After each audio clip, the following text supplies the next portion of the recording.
A war horse was no ordinary horse. In battle, it was a knight's comrade in arms.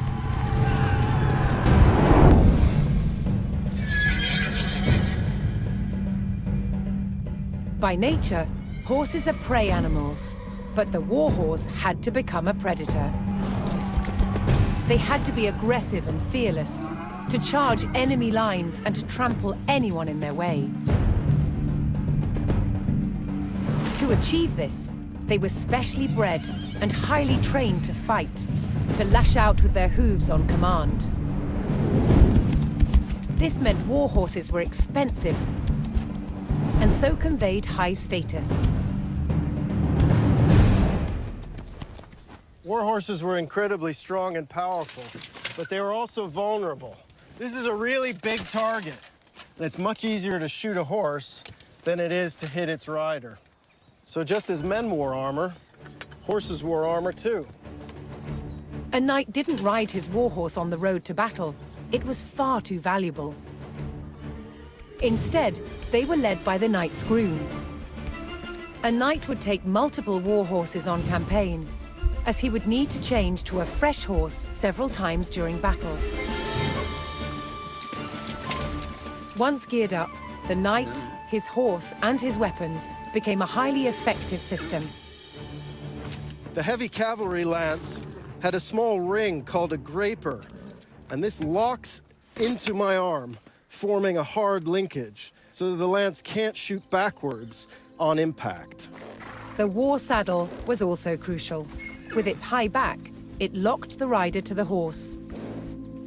This means with the graper and the saddle, horse, man, and weapon are all locked together to create one giant horse-powered projectile. The main purpose of heavy cavalry was to charge straight into the enemy and smash through their lines.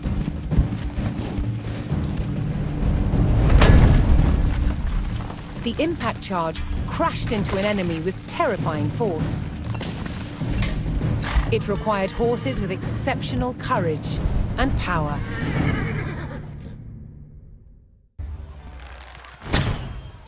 In the 100 Years' War, the English used a terror tactic, a raid through enemy territory, intended to intimidate and provoke the French into battle. It was called chevauchée.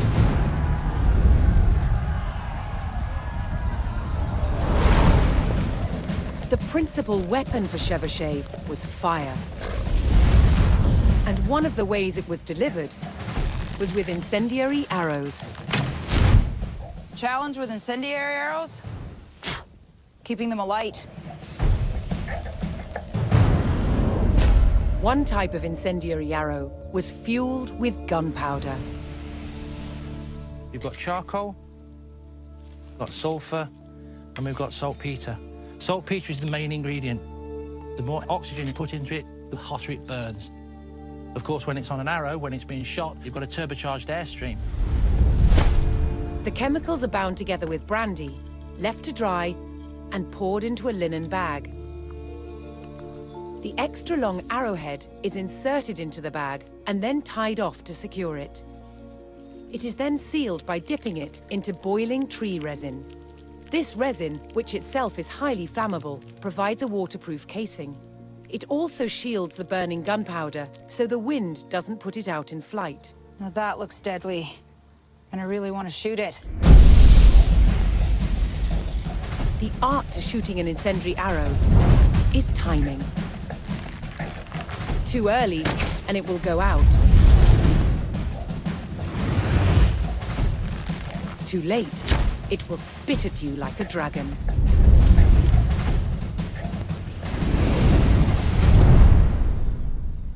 That was just evil. That was great. The word chevauchée means horse raid, and it was mobile light horsemen who spearheaded the attacks. They took gold and silver from the churches, valuables from wealthy citizens, and as much food and drink as they could find from anyone. A chevauchée was scorched earth warfare, to create discontent amongst the enemy's subjects, perhaps even to get them to turn against their king. An army on campaign needed a decisive battle, and a chevauchée was intended to taunt the enemy to come out and fight.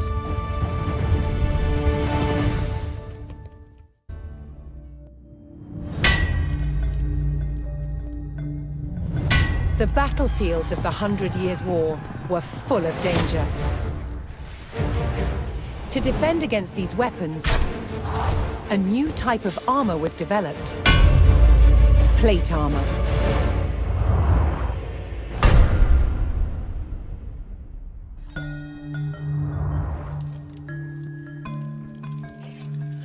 Plate armor clad the knight in an articulating exoskeleton of hardened steel.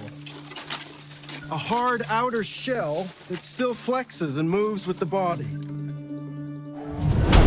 It provided impressive protection and was an extraordinary technological achievement. Now, one of the ways that armor gets its strength is through shape. Both of these pieces are made out the exact same thickness as steel, but I can show you there's one stronger than the other. Here's the one with no shape. You see it buckles immediately. If I swap it for one that's been forged to have strength and shape, you can see it's much stronger. It's going nowhere. It wasn't just the shape that gave it strength. It was also how the metal was treated by the armorer. Now, the benefits of using heat is it obviously makes the piece more plastic, more ductile, lets me shape it. But the fuel also adds layers of carbon into the outer surface. This helps me increase the hardness and strength of the material. The art of the armorer was being able to judge the temperature of the metal by eye, managing the heat to create resilience in the metal. The combination of heat-treated metal and rigid shapes meant that armor didn't need to be so thick and heavy, making it much easier to fight in. But good quality plate armor did have its downside. It was very expensive. Now, not everyone could afford full steel plate armor. For the common man, there is the brigandine. Now, these are made up of overlapping steel plates that are then riveted through a textile outer. This gives you a much bigger range of movement, but is limited and is not as strong as a full steel breastplate. That said, it is much cheaper and much easier to maintain. At its best, the armored knight was invincible. But armor didn't just provide defense. It was also a weapon and an expression of a knight's power and prestige. Armor transformed its wearer into a work of art.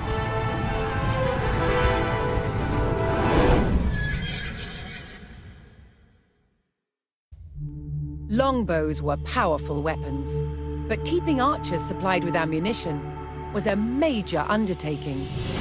This is a modern arrow. Small and lightweight. Pretty much what everyone shoots these days. Compared to this, medieval war arrow. Look at the size of this thing. It's a beast.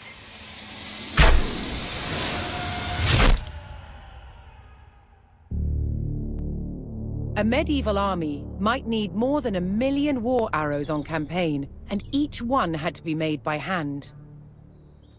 It was a labor-intensive business, and the person who did it was called a fletcher. First, a log is split into square staves. Then the fletcher uses a plane to start roughing out the shape.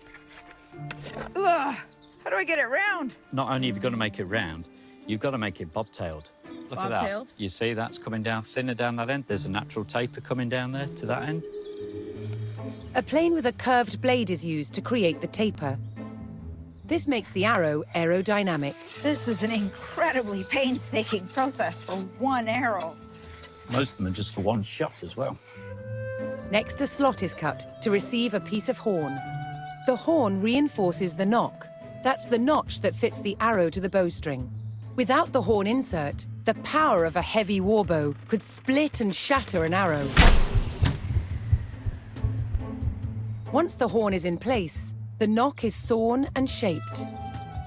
Then the Fletcher has to attach the feathers to the shaft. Now what you've got to do is you've got to get rid of the stiffness of the quill. You're going to work it down so it's nice and thin. So this is dogfish skin? Yeah, medieval sandpaper. The feathers are glued in place and then secured with thread.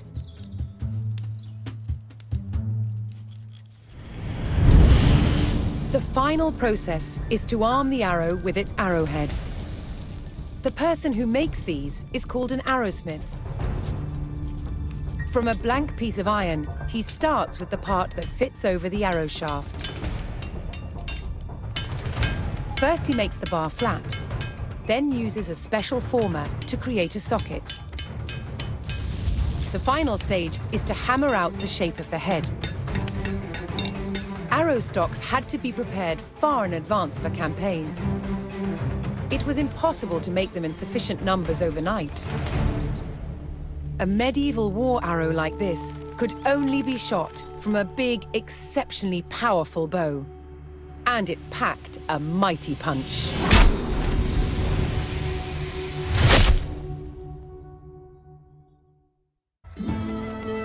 A medieval army on the march was a city on the move. No expense was spared to keep knights and nobles in the lap of luxury.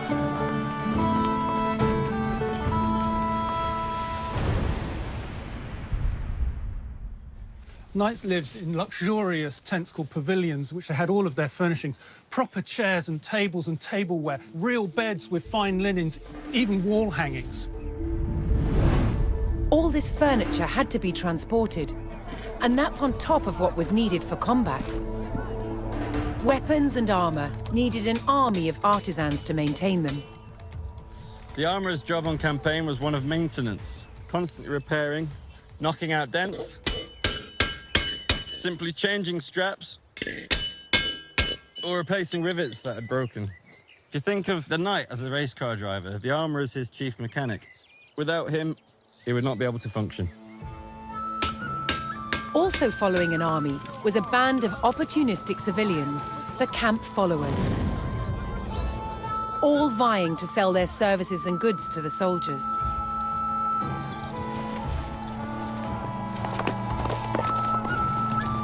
When on the march, most of the thousands of soldiers were mounted.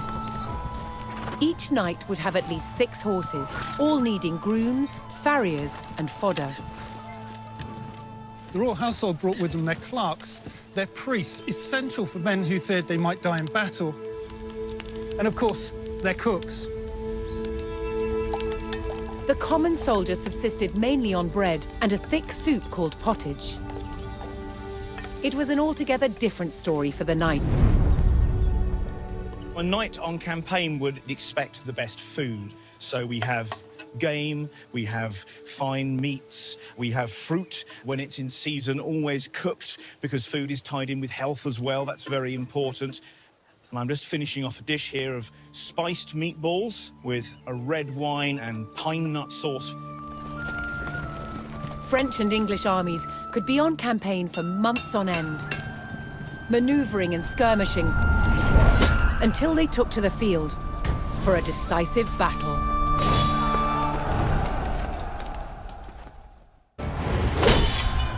Medieval soldiers suffered brutal injuries in battle. Their chance of survival lay with barber surgeons.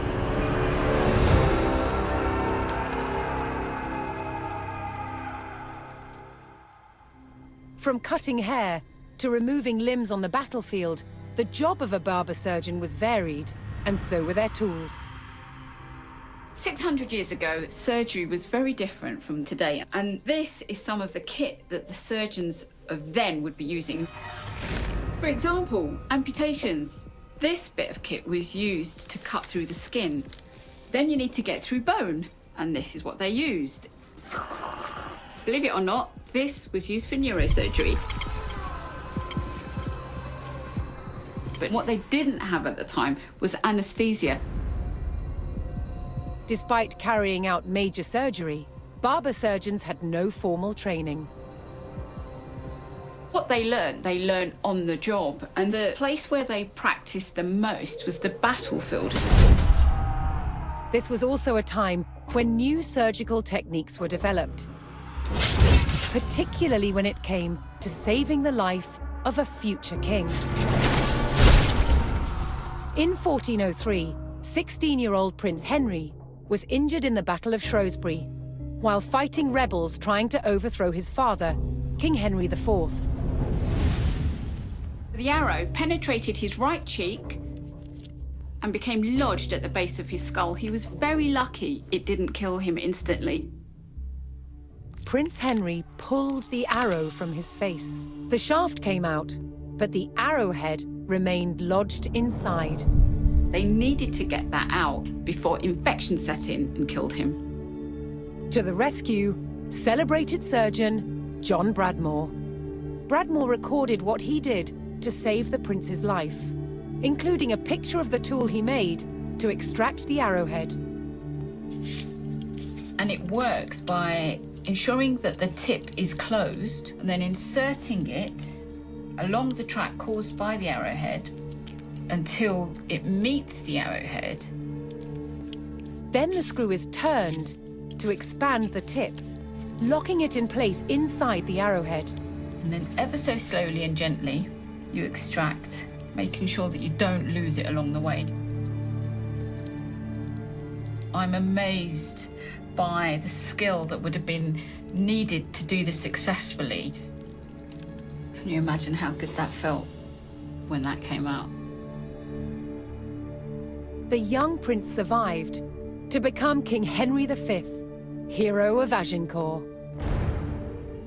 But perhaps the real heroes of medieval medicine were the barber surgeons, who saved countless lives on the battlefield. During the 14th century, the face of war in Europe changed forever. Thanks to a substance invented by the Chinese while searching for the elixir of life. Gunpowder. One of the first guns used on the battlefields of Europe was this, the bombard. This is a large stone-throwing gun for moving big projectiles like this up and over and through castle walls. Before the invention of the cannon, castle wall-busting projectiles had been thrown by trebuchets. This is what took over from the trebuchet. Far easier to move from castle to castle. Its design was simplicity itself, drawing on the skills of the barrel maker. This has metal staves, lengthways, and then lots of hoops holding those staves under compression. So this is why we now call this the gun barrel as well.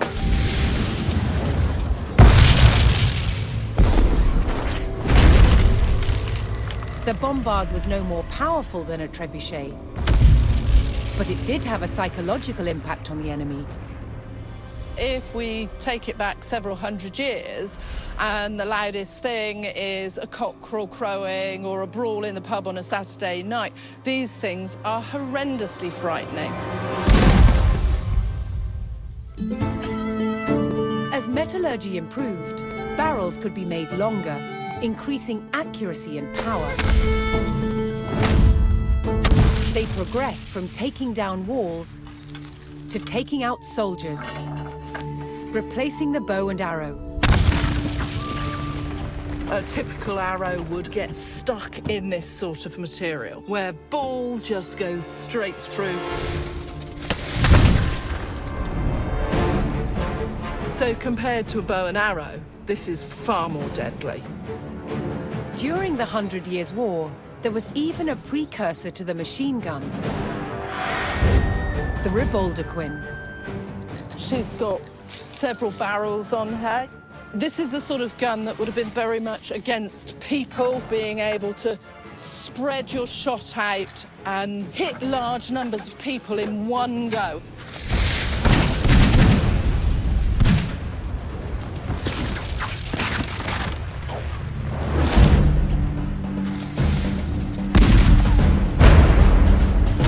Gunpowder revolutionized warfare throughout the 100 Years' War, changing the way battles were fought forever.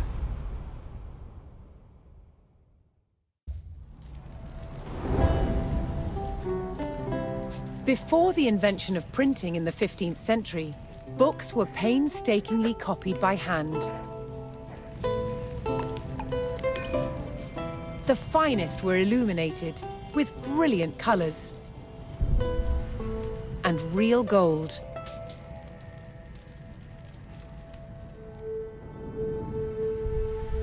Illuminated text wasn't just for show. Gilded illustrations decorated important passages to highlight their significance. Gold was used in many medieval manuscripts from early days because it was very expensive and it indicated that the manuscript itself was valuable. The light would reflect from candles or from the sunlight, and so it looked as though the book itself was illuminated. In medieval manuscripts, it looks as though this is solid gold. In fact, it's not. The gold itself is tissue thin. The solid appearance is achieved by laying the gold on a cushion of plaster mixed with glue, called gesso. By raising the gold from the surface of the skin, that means that it catches the light even more. The glue in the gesso is softened by breathing on it.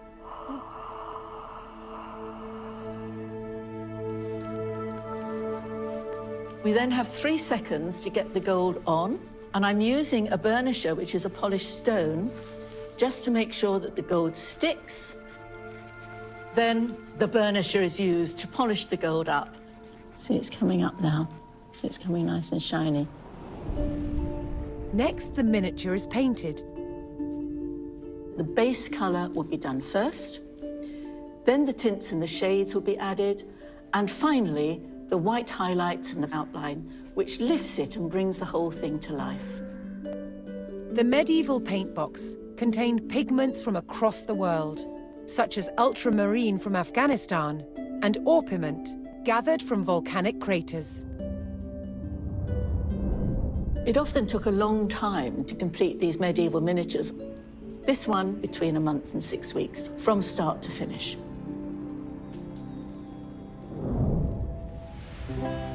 An entire book could take a team of illuminators several years to complete.